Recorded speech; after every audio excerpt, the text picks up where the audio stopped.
It's the 22nd day of March 2019, marking the last day of Rongo University Cultural Week. And as per now, as you can see, the stage is being made, which will be used for the beauty pageant and also the performances. Backstage also, the sound system is being put in place, and also this side, the cultural communities are just preparing to come and showcase their culture. We'll keep on updating you on the ongoings at the graduation square. Asante sana mtazamaji wetu kwa kuungana tena pamoja nasi, ikiwa ni tarehe 22 mwezi wa 3 mwaka wa 2019. Ni siku ambayo tumekuwa na maonyesho ya tamaduni wiki nzima, lakini leo ni siku ya mwisho katika maonyesho hayo. Na sasa leo matayarisho yameendelea, yamekuwa yakifanyika tangu mwendo wa saa 2 asubuhi na sasa ni mwendo wa saa 4 asubuhi. Sasa matayarisho hayo yanapokuwa yakiendelea, kuna jamii hapa ambapo matayarisho hayo yanaelekea ni kama kukamilika. Sasa hapa nina wanatamaduni kutoka jamii ya Luya ambao ningependa kuhoji watu. Ni kwamba tamaduni nyingi za Kenya wanafanya vitu mbalimbali, na sisi jamii ya Waluya inajulikana sana katika utakapofika kila mwaka, utakapofika mwezi wa 8 utapata kwamba ziko shughuli mbalimbali zinafanywa ili kuhatarisha watoto wa kiume. Na pale ambapo utapata kwamba tuko na midundo mingi, kwa mfano tuko na kitu kwa jamii ya Waluya tunaita isukuti. Utapata kwamba ile isukuti iko na mdundo wa aina yake. Tutakapodunda namna hiyo, tunapaka watoto jinsi ambavyo mnaona tumejipaka namna hii. Tunachukua mtoto tunampeleka pale ujombani, kisha anapokelewa pale ujombani, kisha tunamtoa pale tunampeleka mtoni, kisha baadaye tumetayarisha kitu kuonesha tu, tunaweza sema ni mwigo fulani kulingana na vile mtoto anaenda kutairiwa. Huyu mtoto tunamuita omsinde katika lugha ya Kiluya, na huyu ndiye ambaye tunaenda kumtairi. Atagonga kengele fulani ambazo kwa Kiluya tunaziita chinyimba. Hizo ndio zinaleta mdundo katika hiyo jamii wakati tunaenda kumtairisha. Pia tutakuwa na ngariba ambaye tunamuita omhebi kwa jina ya Kiluya. Nao pia watakuwa hapo na watatuonyesha kila kitu mpaka vile watatairisha hiyo mtoto.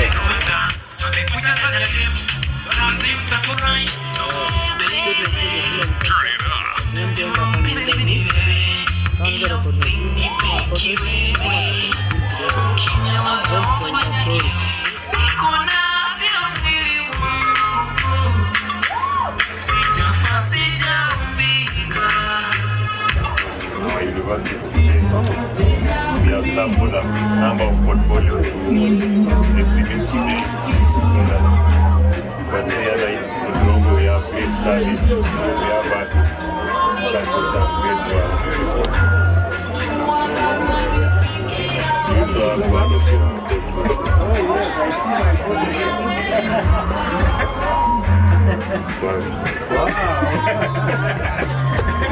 Thank you very much. Thank you.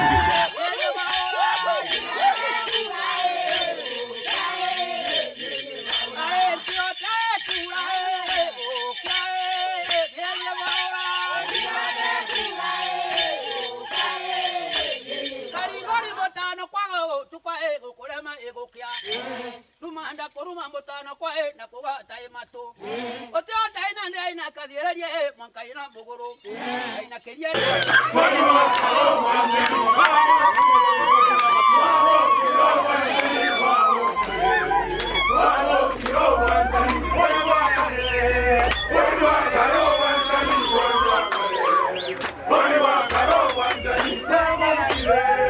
The horn, whereby they use for the coding other people, for the communication and all of those issues. And then here, we have what you call it there. How do you call this one? Mortar.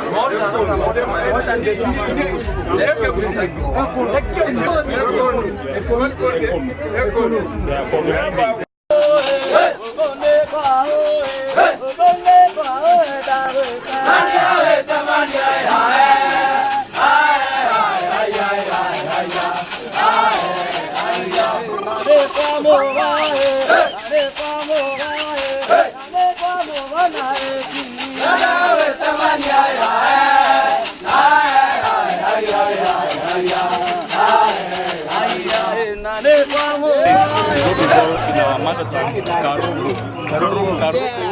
The ingredients are either no, this is either no now, either one call. The ingredients are yeast, sugar, boiled water, and what they call kariguru. Yeah, so these are fermented water. So kitandika up to the cerebrum. And before you take it, we usually give our ancestors.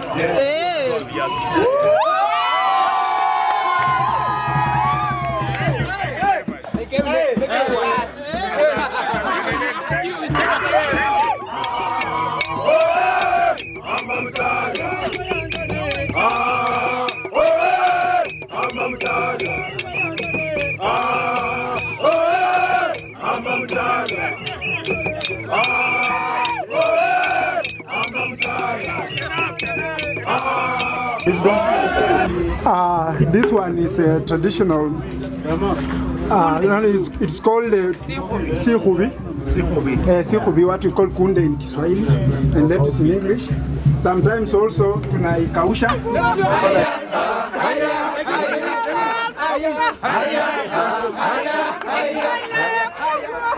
It's natural. In the sun? Yeah. No, not in the sun. Roasted on fire. Okay. So, as a way of assurance, the gentleman will taste the meat. Then the next slice will be to the guest. So, start by cutting a piece and tasting it yourself. Namuona ile mahali imeiva kabisa. Kama ama wimbi na kimera. Kimera ni sasa kanakuwa kapombe. Si pombe. Ni uji. Tunatengeneza uji, alafu kimeri na ikati na kuwa light kama matimani. Si mbaya, iko sawa. Tukilewa tuanza kuongea story.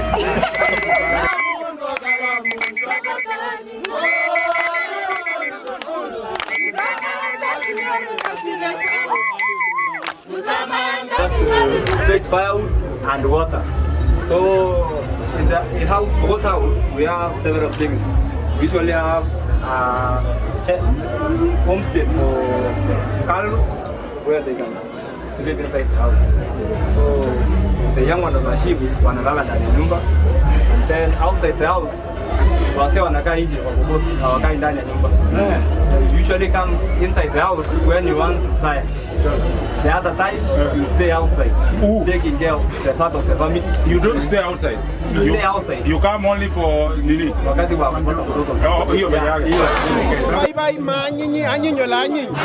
Oka tuya jeblago kaimetie kongo tuya koma exere sere ole sere. Ngole ki. Kwa kwa wakalenjin wote. Toloita na. Hapa ndipo chakula inawekwa.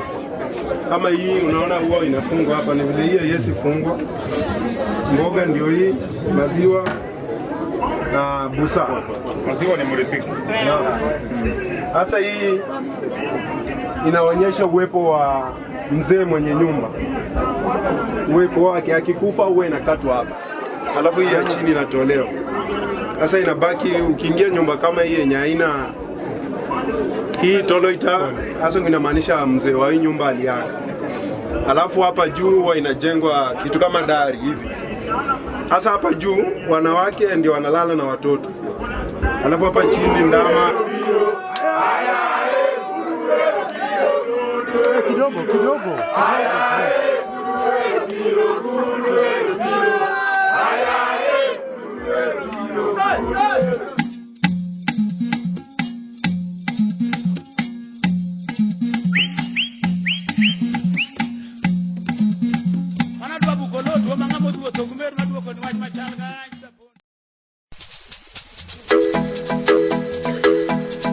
Osibana za mama wandelebe Hashimuna za kingi wanzele wangae Wasiba wacha mwanzele ya wangale Shuye uyula kasi yeru wawande Osibana za mama wandelebe Sana hatarina za jokolo mwana wanga Wasiba wacha mwanzele ya wangale Shuye uyula kasi yeru Performance on stages in mchungaji na mtumishi mkoa wa Mikochani. Where are you?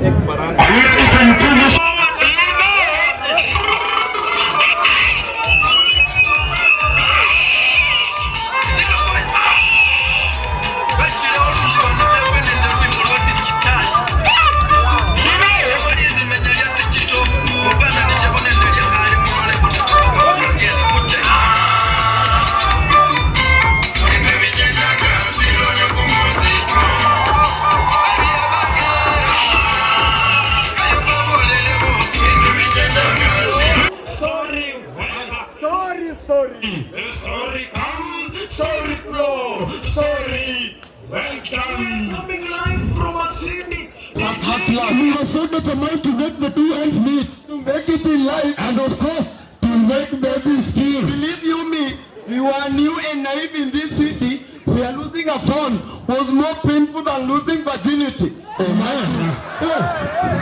And you see, it is our doctrine that the people from our village were the best match for husbands. Our father decided, because it was his expectation, that after 2 years, 8 to 9 fed male grandchildren.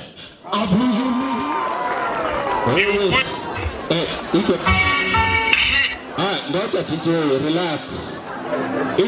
Wanawashia wapi switch iko kwa nini? Haina credit na shule ni imewashwa. Tungeshangaa shule. Unaficha switch ni kama tawa ya nini? Na unajua hii koti si yake, amevaa tu siku ya kale. Wewe unachana na yeye. Ninasema tu. Ninasema ungebelea. Hata siko serious, anatoa ni ujinga niko nayo. Haya wanafunzi, ni watu wasima, hawa wanafunzi. Watu warongo. Ni wanafunzi ama watu? Haya warongo na wanafunzi, habari zenyu. Amoso. Nimesema nini? Sijui hata nimesema nini. Unajua watu wako kando hapa. Kwa hivyo unamaanisha unaona wamenyamaza? Hata Wamasai. Haya, Wamasai hawa ni Wamasai kweli. Wamasai wenye hawana nguo ni Wamasai hawa. Hawa kile wenye wanajifanya Masai wa tunachoona tunawajua. Haya, patia jirani yako high five. High five. Mwambie ni ya mtumishi na mchungaji. Mtu anasalimianga CV kwanza. CV anaitwa chancellor, wacha ujinga. Ati anaitwa CV. Niliona wameandika V ndio inaanza. Ndio inaanza. CV ni ile ya karatasi ya kuomba kazi. Huyo ndio huyu. Huyu ni chancellor. Yes. Huyu ni sasa na chancellor siku hizi ndio anaitwa MCA. Tumekusalimia watu wa KFCB. Mchungaji, unajua kuna kitu ya maana kama watu wamesoma kusikiza watu wajinga. Kwa sababu amen. Baba chancellor kabisa. Wacha nikupatie mkono. Na chancellor, I'm very single, najua uko na tota. Na sina pesa, tutakula pesa yako. Hiyo ni pesa. Asante sana. Hata wacha salimia tu hata huyu.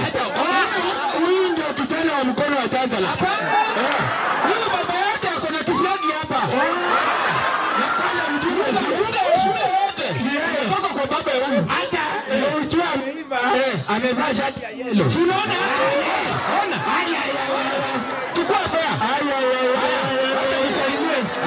Unajua sasa yeye ni kwa salamu.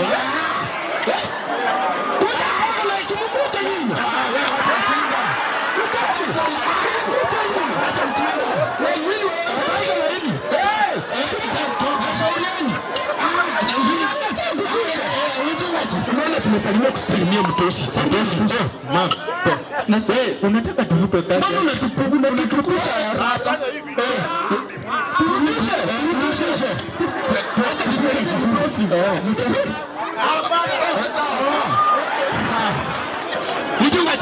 Watu warongo, unajua watu warongo wako na pesa.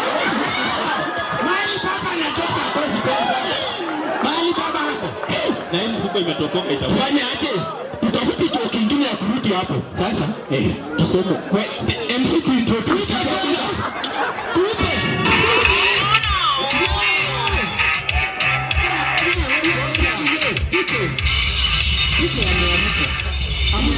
Finya mahali wameandika pause. Finya hapo. Umeharibu kwesi sasa.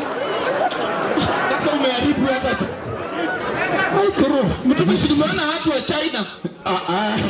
Wamepakwa rangi ya black. Unachua watu wa Kisumu, watu wa Dala yote Nyanza. Rangi inakuwa imeshika. So unasema hata Miguna inakuanga imeshika. By the way, ndio wacha tuambie ukweli, kama kuna nchi siwezi hama ni Kenya, hata nizaliwe tena. Mtakaa hapa.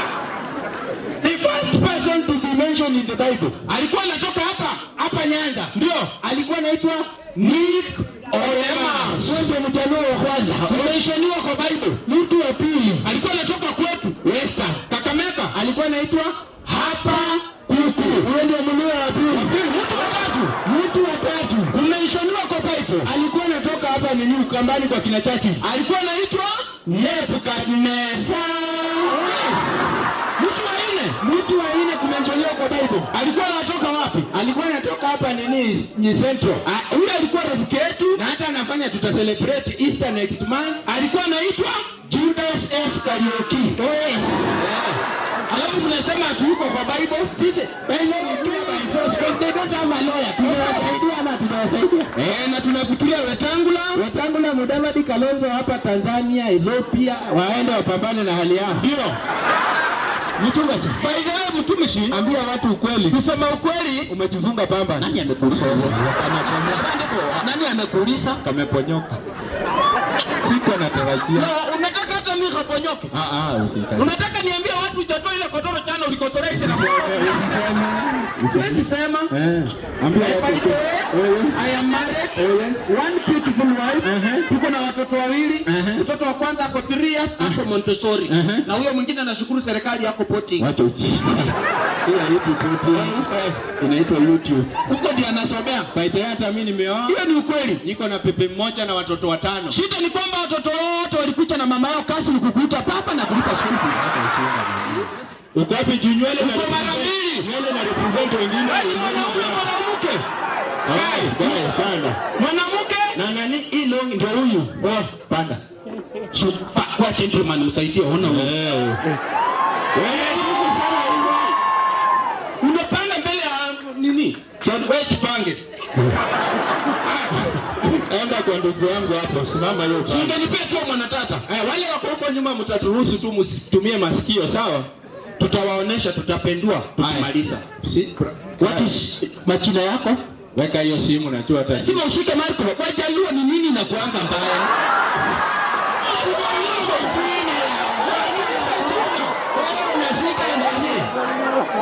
Shika ndio hii. What is your name? Catch bread. Yani jina ya samaki kama wewe. Ati fish. Okay. Catch bread. Catch bread. Ya usago ni okay. Au usago ni utieno.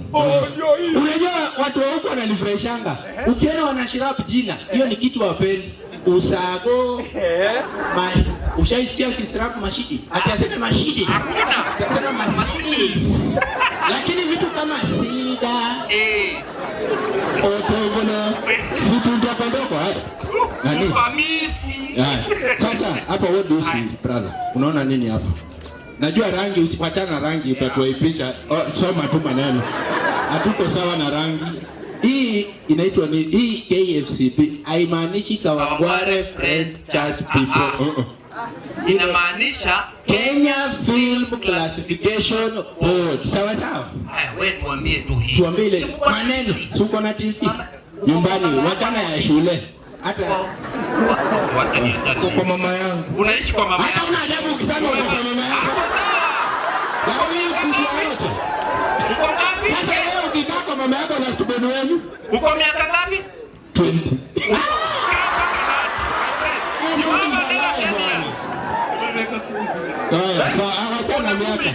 Unaonanga hii GE wapi? Kipindi kianza. Inamaanisha nini? Inamaanisha nini alafu tusomee hii?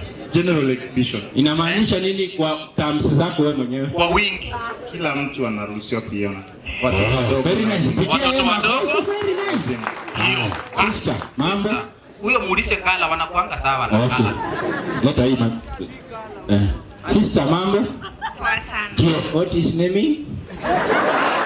Anamaanisha majina yako. Usitali na kisungu yangu. Utaielewa leo tu.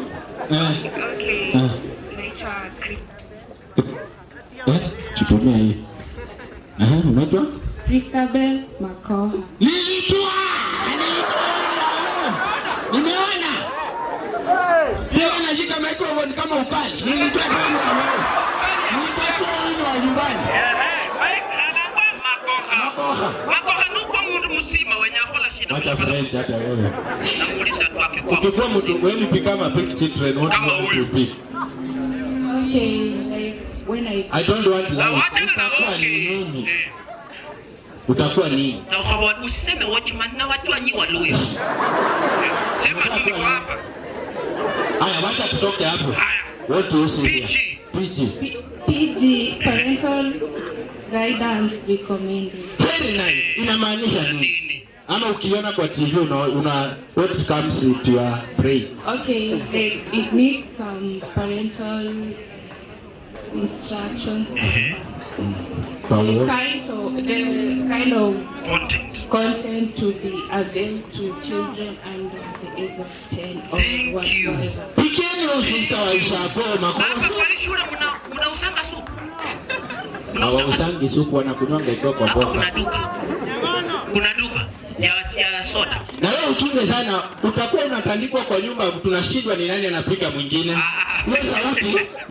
Haya. Haya chini 16. Tusome. 16. Usiweke tu kwa mtomo, unafanya petri lisha. Not suitable for persons under 16 years. Inamaanisha nini? Watoto ambao hawajafikisha miaka 16 hawaruhusiwi kuiona. Watoto. Yes, maliza sorry. Sipo kiwatch wenye hawajafika miaka 16. Kuogopa kusema sema hapo ndio watu wanalambana mdomo. Tell true. Hapa watu wanalambana mdomo sana. Asante. Mpigeni makofi handi. Thank you. Sister tumalizie hapo hiyo danger. 18. Restricted to persons aged 18 years and above. Why? Where are you here? Wewe uko wapi? Okay. Nani mama mboka chapa? Hata huyu mama mboka ni wa landlord. Mnakuwa na cherere na simu za mwezi. Umempeti na kubwa. Huyu ni mtoto ule mzee mwenye alipewa ule kusimamia nyumba kumi. Marisia? Okay, it means that the content is only legit to those people who are 18 years and above. Yaani inamaanisha watu wazima. Si ndio mtoto? Sorry, mtoto wa shule. Haya, hapo chini tusomeeni chorus na kwaya. Haya, hiyo kwaya ya shule tuone kama inafanya kazi visi, angalia hapa. Soma. You are what you consume. Very nice. Wapigeni makofi. Thank you very much. You are what you consume. Wewe ni kiteri ile umefanya nini? Umekula. Ukikula Mwakenya wewe ni? Mwakenya. Ukisikiliza mambo machafu, content chafu, wewe ni mchafu. Asante, tumemalizia hiyo. Okay.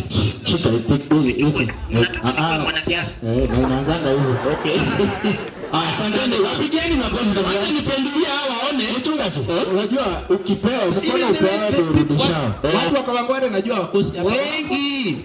Bana Kawangware sema yeye. Nimekwambia. Wakosi huko wamekaa 56. Unajua ndio Kawangware na Lamington masomo ni tofauti. Ndio. Ukienda Lamington wanafundishwa na hata system yenyewe ni GCE, academic, Montessori, group of schools. Hata zile vitu wanafundishwa nazo wana associate kila siku. Of course, unasikia for example mwalimu akiingia A for apple, B for boy, C for cat, I for iPhone, W for Weetabix. Hizo ni zile vitu wana associate nazo huko Lamington. Kuja Kawangware. Hata sisi tutawachwa nyuma, hata system yenyewe ni 8 minus 4 you get 0. Hii ndio result. Tunashukuru Mungu. Hata vile tunafundishwa kwa class. Unasikia? A for apple, B for bonoko, C for shomea, L for Radodo amekujia rent mapema. Sasa hapa kwenyu afadhali Kawangware. Hata ni siasa si masomo. Unasikia? A for agwambo, B for tukisubiri kwa muda. Makamu wa Rais, Deputy President, wapi nduru, shangwe na makofi. Mheshimiwa William Samoei Ruto. Na unajua bibi akiongea na kuanga na kakaratasi hapo. Ndio research yake. Ndio. Alafu yeye Felix zikikuja afichanga. Anawachilia Felix. Unasikia? Ndio. Majamaa. Mimi nashindana na watu. Watu hata umeona hapa. Mtu speech inaendelea. Lakini ujinga yako na tunakuona inakutupisha mbao. Unaanza kuinamia hapa. Ukifika hapa kwa kamera endelea kufikia kwa kamera. Sorry. Unaendelea. Ni nini nakuona bayafu? Kati endelea na kasi, uendelee na kasi, usikae chini. Hiyo kamera ndio mahali bana. Haya, nao unajua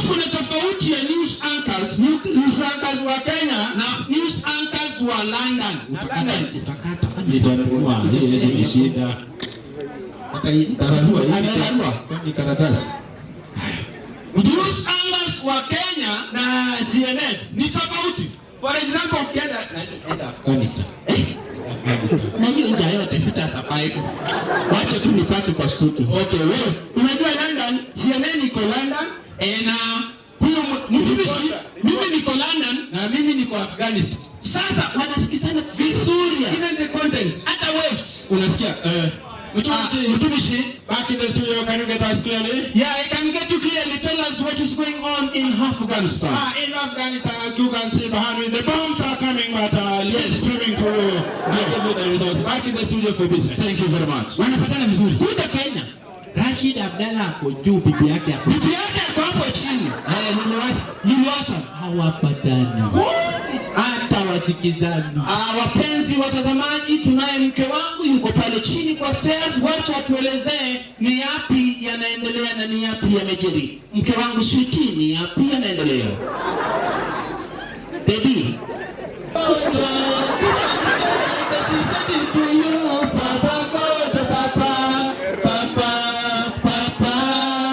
Ona watoto wa Waluya. Chakula kwa mkono. Na umechua hii ni tabu yetu iko kwa stage. Umechata hatafikisha miaka 2. Natangani. Mchunga tu. Unajua by the way wakati wa pesa yes alafu.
nimewafundisha serikali. Bongo tuko hapa. Kwani mnakonganga post wako?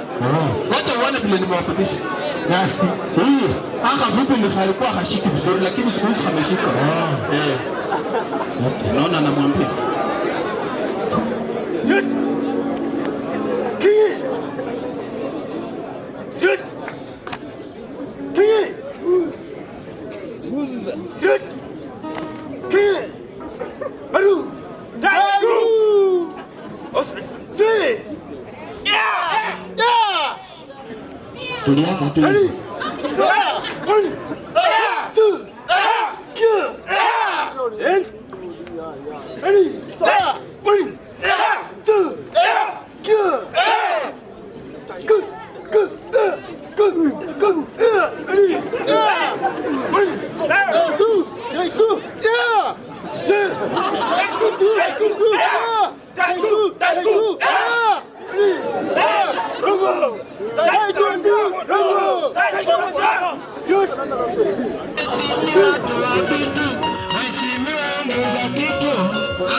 Ladies and gentlemen, recognize the presence of Honorable George Okinyi Omamba, Deputy Speaker, Migori County. Mheshimiwa karibu. May I also recognize the presence of Mr. Tom Upere Onyango, Clerk, Migori County Assembly. Thank you. May I take this opportunity again to recognize CPA Evans Ogutu, Head of Finance, Migori County, who not long ago was a student of Rongo University. May I also recognize the presence of Mr. Philip Agwati, PA to the Clerk, Migori County. On Agwati, we recognize your presence. Ladies and gentlemen, the list is long. Let me continue just another little half a second. The Kenya Film Corporation, the Kenya Film Classification Board, led by Nelly Muluka, the corporate communication manager, KFCB, representing the CEO, Dr. Ezekiel Mutua. Madam, just and wave to Rongo University community. We recognize your presence. The other members of the Kenya Film Classification Board, Mr. Edward Koech, Regional Manager, Nyanza, Mr. Felix Tagali, Ruth Kiboy, Jacqueline Achieng.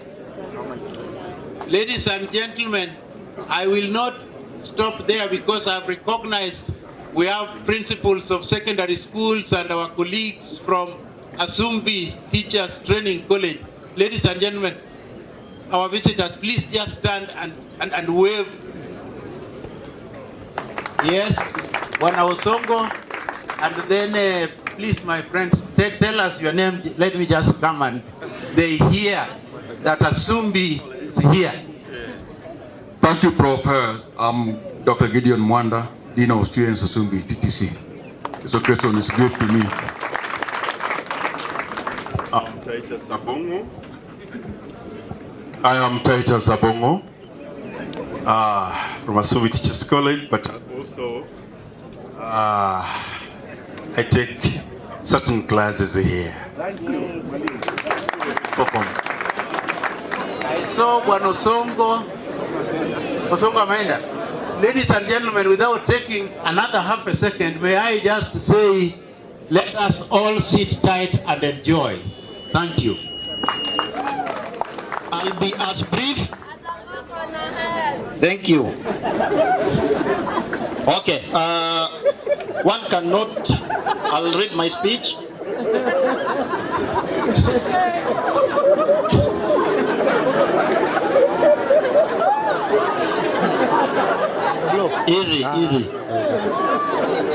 Okay, let me take this brief opportunity that I've been given to read a brief speech. It will be a short one, just as you have been told. One cannot speak today without thanking our memories, for without our memories, there are no culture. The Igbo community from West Africa were eloquent in their words of wisdom that when you see a frog running out of water, don't ask why. Know that there is something after its life. So today, if you see us here, know that we are celebrating our culture, just like our brothers, our brother university, Kisu University, celebrated theirs last week. Even countries are celebrating their culture. Then don't ask why. There is great need to celebrate it. We thank God we realize the importance of celebrating our culture before it disappears. So today let's learn from the great philosopher Nehru, who said, culture is not only a way of life, as many people see it, but it's also the widening of mind, of spirit. Therefore, let's interact positively today to receive great comradeship together. All these tents here combine, make one great community called Comrades Community. It's the most organized, with the best dancers, with the best language. Viva, viva comradeship. Mahatma Gandhi once said, and so I say, our culture resides in our hearts and our souls. So today, let's open our hearts and souls as we interact with the staff, amongst ourselves and the visitors around, as we create a good rapport, for this is the backbone of our success as an institution. My fellow comrades, I hold the view that Africa has the best culture, and if the Africa culture catches the cold, then the entire world culture suffers the cancer. Let's uphold this, and let's remember that we are Africans, and not that we are born in Africa, but because Africa was born in us. If we don't recognize our culture, we shall be internally slaves. Let's not wait to apologize for the conditions we created by ourselves. Last but not least, culture is not something to be fossilized in museums of history alone. It's dynamic, it's not static, it develops. As we celebrate it, let's not be prison of our cultures. The ethical ones, such as FGM and discrimination of any way, we must abort them before we multiply them. If people are celebrating, you need not to give a long speech, but I will be unfair to sit down before commending you for your bravery. Waswahili walisema, jasiri hachi asili, which means the brave never abandon their culture. You are brave, and that's why you are here. Let's not write our own history. Remember, however much the lion is greater in the history of hunts, as long as human beings are the people with pen and paper to write the credit, it's the hunter that gives given the all credit, but not the lion. Let's wait, not for the white to promote us, for our culture. Ero urukamano. Sande mno. Asanteni sana. Mbuya mno. Thank you. Nivwea nikwega Kongo missing. Thank you very much. God bless Kongo University. Thank you, Mr. President. Another round of applause for that. Professor Samuel Gudu, Vice Chancellor of Rongo University, Deputy VC. I believe there are many, Dean of Students, members of management, faculty members, student leaders, the Rongo University Student Fraternity, Honorable George Omamba, and the other members of the Migori County Assembly, other guests, everybody else, all protocols observed. Good afternoon. On behalf of the Kenya Film Classification Board, allow me to express the profound appreciation for the invitation to participate in the Rongo University Cultural Week as we celebrate our cultural diversity and richness in view of national cohesion and integration. I note with appreciation your commitment to national integration and regional inclusion in a culturally diverse environment, as perfectly explicit in the student enrollment and the cultural performances that have just been exhibited here. Allow me also to commend your university for creating fora where students can express their cultural diversity freely through the creative arts. As you are aware, Kenya Film Classification Board is a state agency established under the under the Films and Stage Play Act, Cap 222 of the laws of Kenya.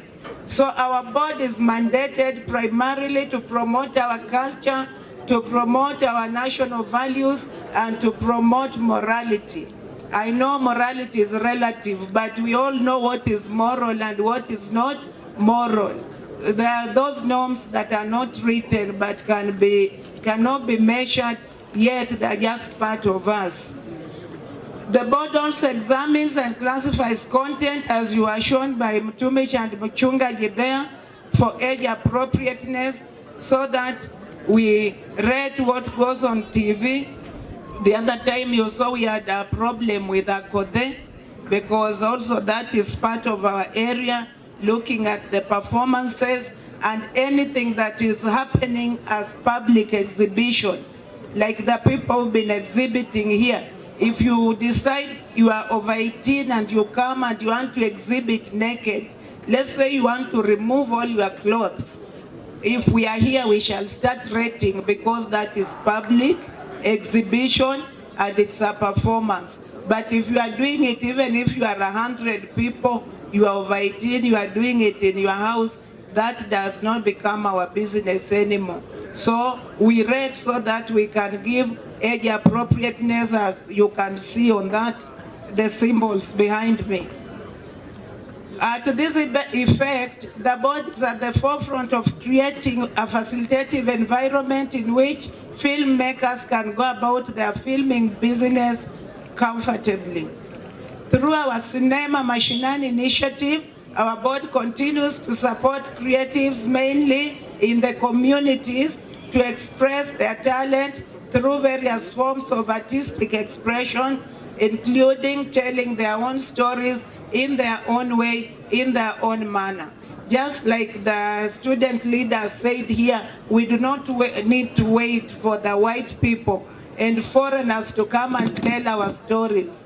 And then they will either distort the stories, they don't know our culture, so they end up telling our stories in their own way, in their own manner, to suit their own interests. Ladies and gentlemen, it's our conviction as Kenya Film Classification Board that through film, young people can establish sustainable career in the talent economy, thus creating wealth not only for themselves, but at the same time becoming employers. Remember, the creative industry is the most viable frontier for job, wealth creation among the young people, and therefore, as our board, through our Cinema Mashinani program, which I can also explain a bit, we have a program that we call Cinema Mashinani. When most of us were growing up, we used to have the mobile cinema, where there would be a van that would come to the shopping centers or the urban cities, and then children would be told, watoto kaeni chini. And then our own stories and other things would be shown. So that is part of our Cinema Mashinani. We've already rolled it out in Isiolo, we rolled it out in Vihiga County, we've rolled it out in Kisumu.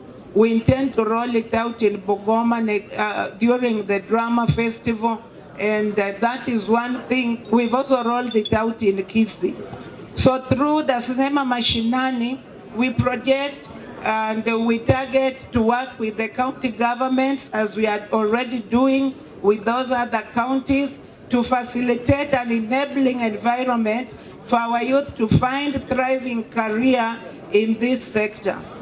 But more importantly, Kenya Film Classification Board is committed to use film, theater to inculcate positive social values among the youth at an early age.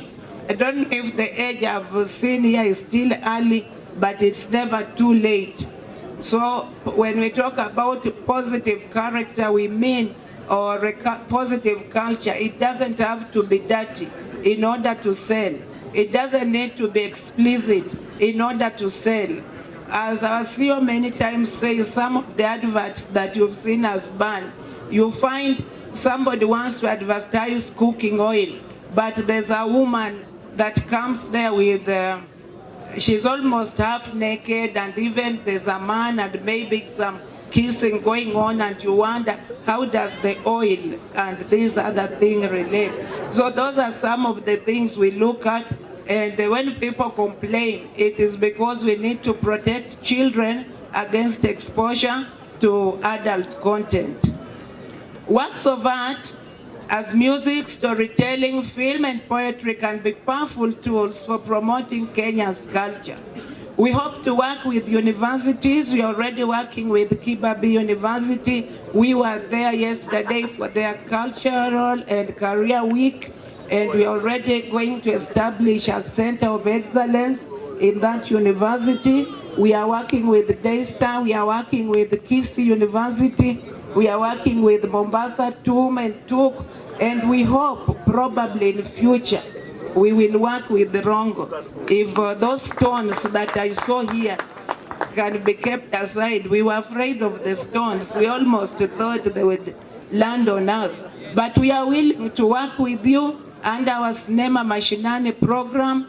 Very soon the Kenya Film Classification Board, in collaboration with the Kenya School of Government, will be inviting the deans to Kabete, and we will be talking about this program, which we hope that every university can adopt under your program of community service extension, so that together we can see how to roll out the model that we've rolled out at Kisii University, and which has successfully been implemented and is impacting on communities around them by showing films and clean content for information, education, and entertainment. Ladies and gentlemen, let's work together to teach our youth to be proud of their roots and to embrace national cohesion, integration for national development. Let us use art positively to glorify positive behavior, social values such as honesty, hard work, and patriotism.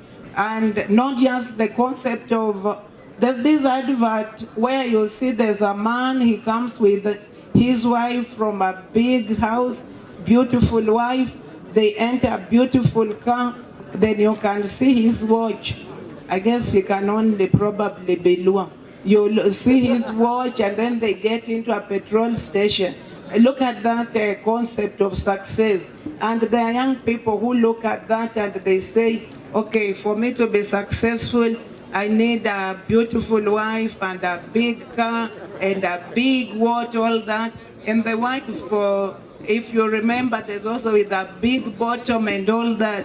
Where do we live, those of us without that big bottom that comes with that? So leaders, mentors, even the concept of success, let it be about hard work, about our culture, about moral values, not just socialize.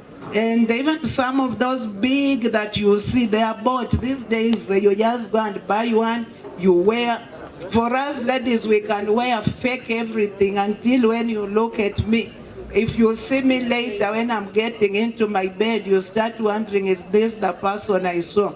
So, concept of success should not be physical. It should be about our culture, the beauty of our diversity, the beauty of in my community, if you have a big leg like this one of mine, then they'll say this is a beautiful lady. There are some communities, if you have a long neck, they'll say this is beauty. We have the people like the Turkana, they have their own beauty.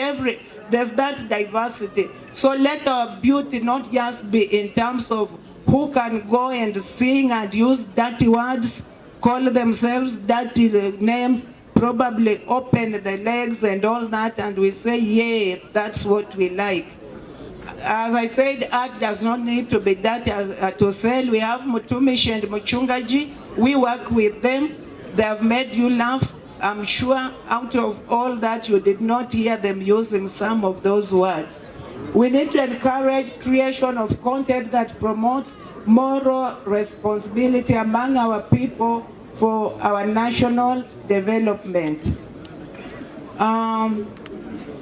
The cultural expressions that have been displayed here were really good. I must commend you. We've really enjoyed ourselves, and I saw through the young ones the real culture from their background. The kisses came a whole community, and you looked at them, that the bananas, and you could just see that diversity of, you don't even need to be told these are Kisii, you would know they're the ones. When the Kikuyus came, you know, we were giving some little money here and there, and you know, you just saw the Kikuyu, they almost grabbed my hand. That is the diversity of the Kikuyu. When the Luyas came, we know about them and the circumcision and that obsession when they are going to circumcise the dances. You saw it when the Kambas, very beautiful dance, looking maybe even the size. They were brief and up to the point.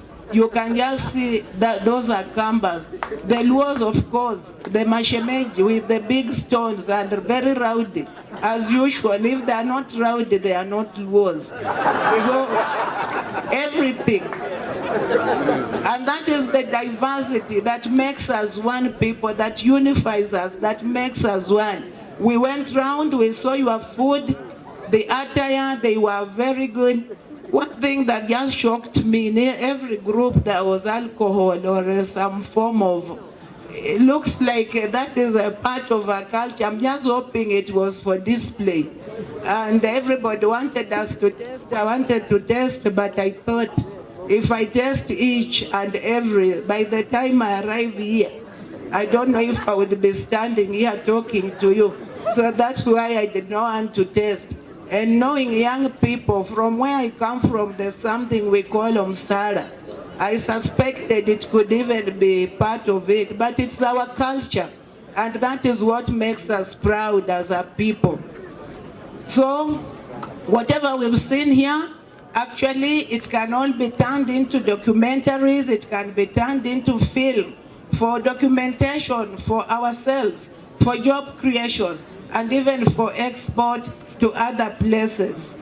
It's our collective responsibility, as I've said, to tell our stories through our own people in our own way.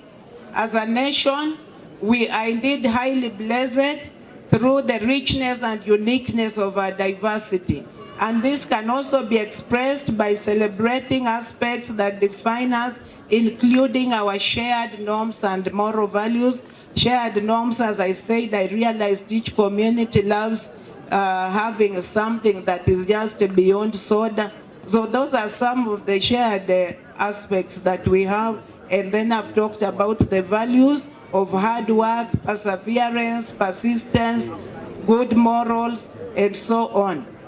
This university, being a home of learners from every corner of Kenya, that has been evidenced here, is enough to show that we can coexist regardless of our cultural values and various backgrounds. You saw that healthy competition, everybody wanting to show this is how we can do it. We can still compete in a healthy manner like that, with everybody trying to show that theirs is the best, and not demonizing any or looking down upon any other community's culture. So what has taken place here today and in the past few days, I believe, can be viewed as core to making the scholar not only a pastime activity. It is not only in participating the richness of our respective cultures that we can begin to appreciate each other. And as I come to the conclusion, I wish to thank the Rongo University for the invitation. I assure you that Kenya Film Classification Board will continue working closely with you to exemplify culture and promote talent among youth. Right now we have the Kenya cinema, which has been lying there for a long time idle. We have refurbished it. It's now Kenya, is the Nairobi Film Center, and we are allowing young people to come there. We've revived everything. Churchill Live is now being shot from there. And we are looking for many programs that we can do with universities, young people through the universities, through the county governments, to just ensure that we promote, preserve our culture, engage our youth, and look for alternative jobs just beyond the white-collar jobs. In the words of G.K. Chesterton, allow me to say, education is a soul of a society as it passes it from one generation to another.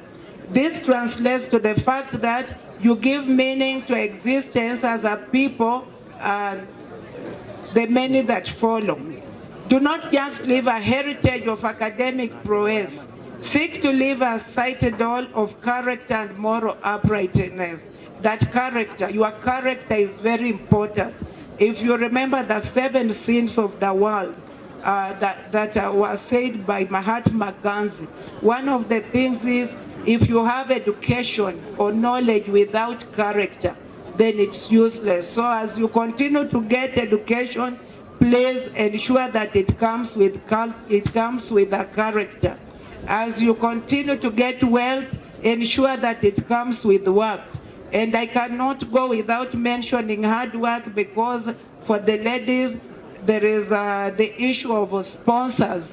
When you finish, I hope by now you're already thinking, when I clear university, what can I use my talent that has been expressed here to do? What can I do with my talent? So that you don't say what I'll do with my talent is look for a sponsor. When I finish, I'll use my talent to probably start my own creative business and employ other people as I employ myself. Remember, as the Swahili people say, mwacha mila ni mutumwa. Our culture is a treasure that must be guarded jealously. I don't want to bore you with many words. With those many but few remarks, I want to wish you a good week. I want to... Murimi, the PA to the President, also doubles as the PU, Presidential Delivery Unit, a committee member for the student, agribusiness management. Thank you.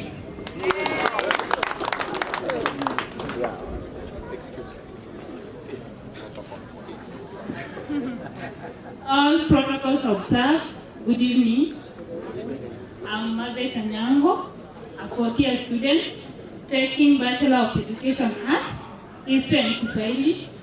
I was a committee member in charge of sports. Good evening, everyone. I'm Maria Muita, a committee member. Good evening, everyone. I'm Kyoko Nyamasio, a 4th year from School of Infocoms, taking linguistics, media and communication, and I do a bit of everything. Sometimes I'm the vice chair of the election, sometimes I'm the media person. Thank you. Nyasai Bear. I'm Odiambo Vincent Marvin Makagilo, the real Gilo. I'm a practitioner in the agribusiness field. I'm a committee member. And also, I'm the chairman of Rongo University Student Association. Thank you.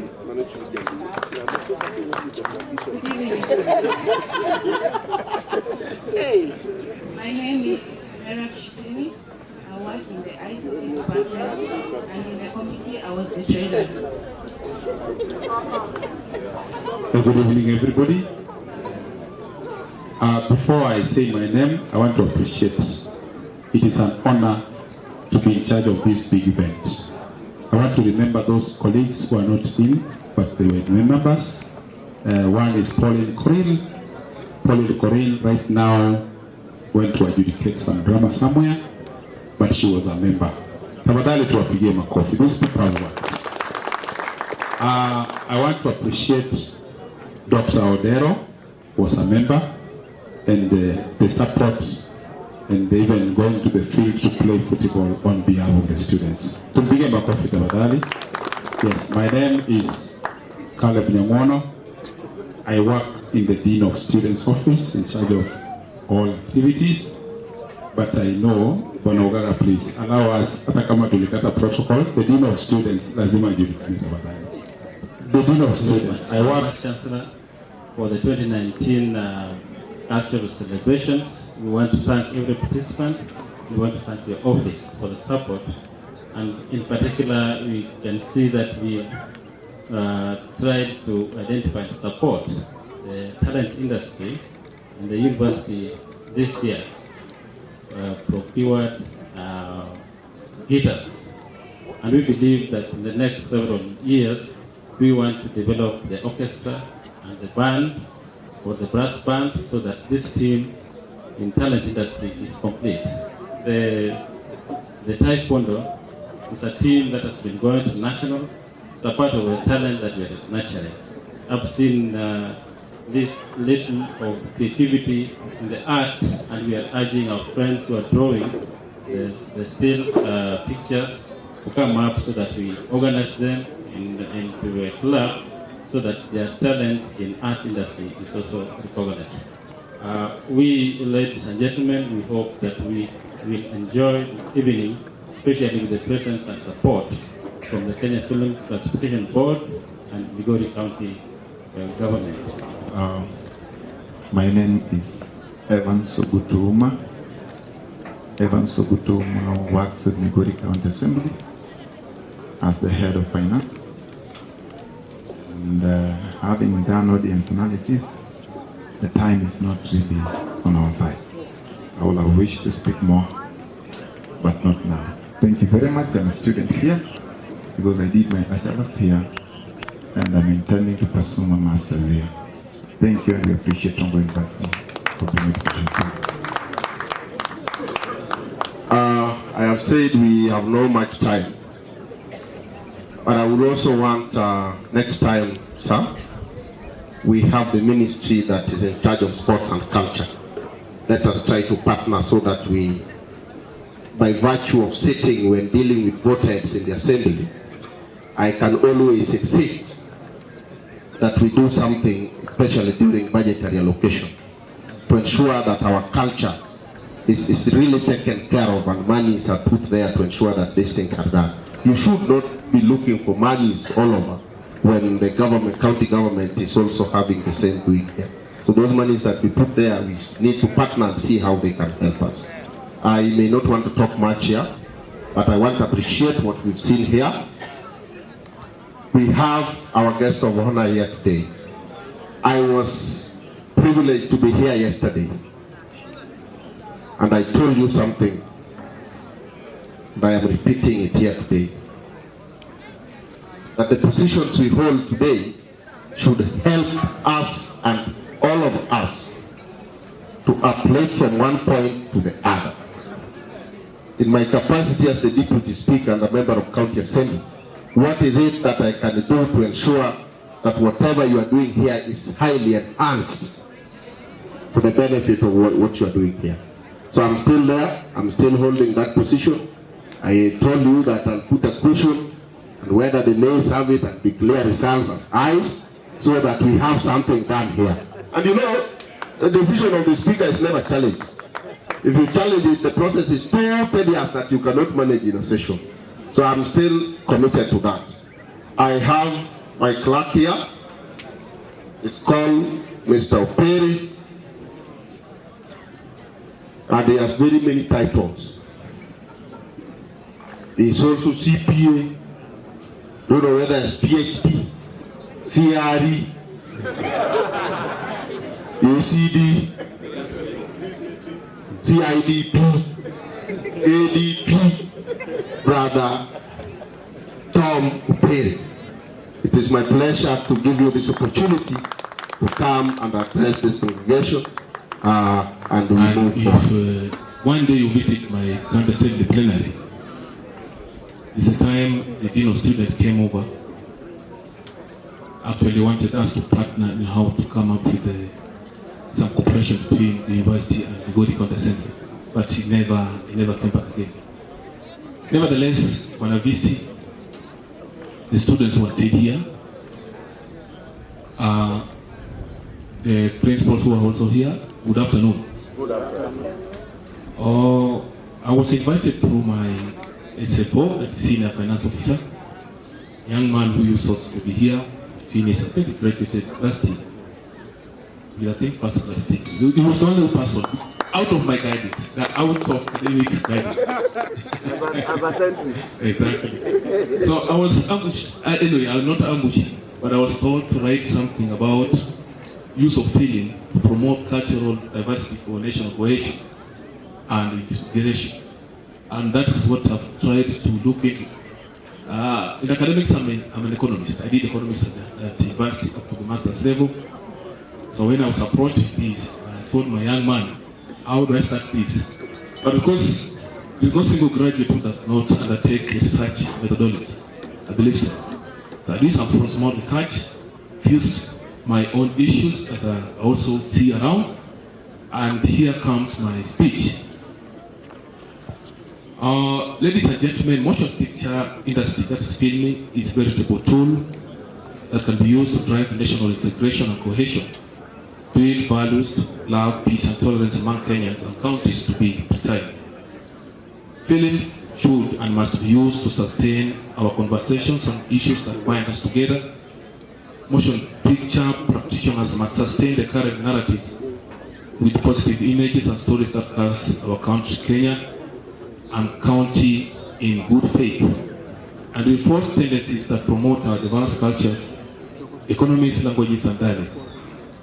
I believe that the Kenyan feeling has the power to encourage citizens to see themselves as friends of Kenya and specific counties, and friends, of course, who are always loyal to one another.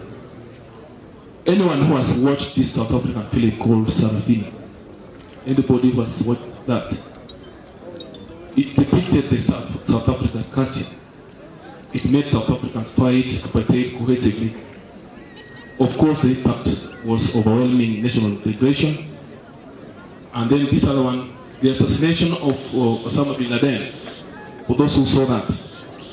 It was filmed live, and the live part of it infiltrated into the main film. All of us know what Osama did to the World Trade Center in New York. What was the impact of that film to the U.S. citizen? You know, the U.S. citizens are really, they're people who like each other. They like their country. They're very patriotic. You can imagine the kind of loud patriotism that was watched and the love that was enhanced in their country. We have negative images that often enforce negative tendencies in people, and therefore urge that feelings they called us, the madam was just stopped, should use their works as tools for positive social mobilization of citizens for national integration. Through feeling, the cultural vision of a nation or a county is articulated. Opinions are shaped and characters are molded. There are situations in which creative individuals have lent their talents to propagation of hate and divisive tendencies that threaten the unity of our nation. Watch any film, for those who've been very keen. If you watch, like last time we saw some English persons hijacked by ISIS, and you saw the beheading take place. Then take your time again and see how Saddam Hussein's film on hanging was done. Was that culture? Did that bring national cohesion in Iraq in any way? No, it planted jihadism, radicalization that we are watching all over the world, owing to the popularity of these people, that is, Saddam Hussein, Osama bin Laden. Ordinary citizens on the streets have now tended to believe that the short-term benefits of evil are to be preferred to the long-term good of society. These are the feelings that have given birth to Shabab that we see around. These are the feelings that we have created Islamic State, ISIS. Look at the film that we saw when Muhammad Gaddafi was being assassinated. What did it create? It created the ISIS and the Al-Qaeda. So I therefore urge the relevant stakeholders to use films in line with cultural practices, shape opinions, mold our youth, propose and set agenda for government, and mobilize citizens to work towards a better integrated Kenya and the world. It's also key that there is need for establishment of vibrant film commission, still about, of course, and encouraging the industry university partnership, in-depth research and effective development of the sector among other things. Inclusion filming as a key flagship area in the Vision 2030 would also broaden our thinking towards developing enabling culturally biased regulations and factors geared towards an improved national integration. It provides the opportunity for stakeholders in the film industry to engage in narratives and conversations geared towards strengthening the sector. There is no good saying that the greatest challenge facing the country is the threat to its cultural beliefs and national integration. The reason is not hard to explain because Kenya is a multi-ethnic nation with diverse cultures and traditions. But in spite of the seeming challenges of the cultural diversity of Kenya, there have been many institutional property values which have continued to keep the nation united. Such institutions include the national film agencies, like the board that we have here, the annual cultural festival, state holidays, Jamhuri Day, Shujaa Day. These values have been used over the years to unite Kenyan citizens culturally over the past 50 years. Many Kenyans have also realized the importance of promoting unity in the country through their way of cultural dressing. Films on dress codes help to rekindle the interest and pride in indigenous dress patterns in order to encourage unity among the different ethnic groups through integrated dress culture. The various centers like Kaunda, Itenge, Buibui, Dangaris, Lesos, and the Maasai dresses.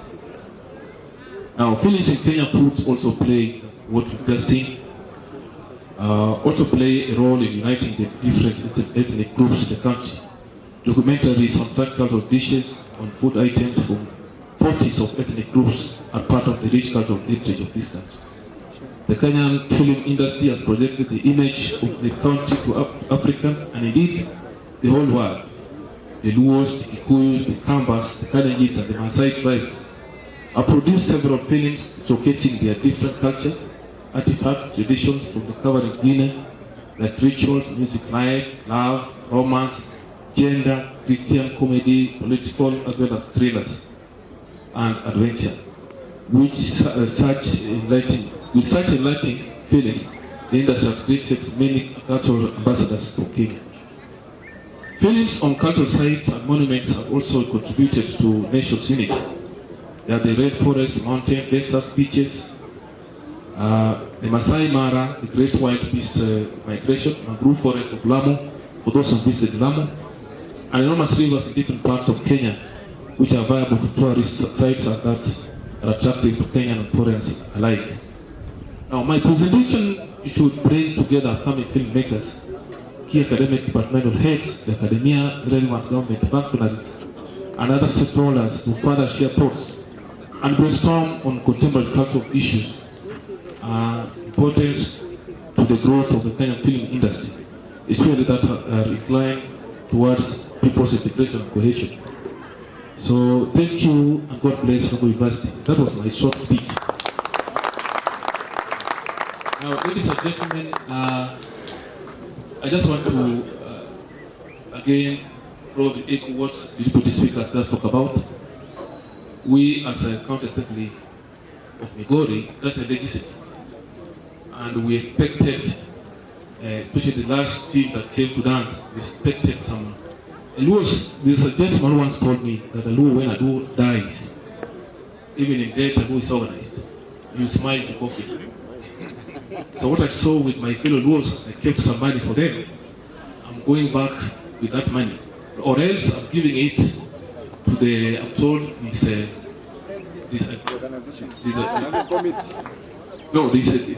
the apex of the crowning of the Miss Rongo and Mr. Rongo. So the money that was meant for the Luo team. We will be here. No. I'm still carrying the money for that team. But instead of giving it to the Luo, I want to give it to that those who are going to be crowned. I want to appreciate what the Maasai, the way they were organized. Sometimes we look down upon them that they came from the bush the other day, which is not the case. Look at the organization, the way they were dancing, and I gave a lot of money to them. So we don't feel rats when we see. Thank you very much. Yes.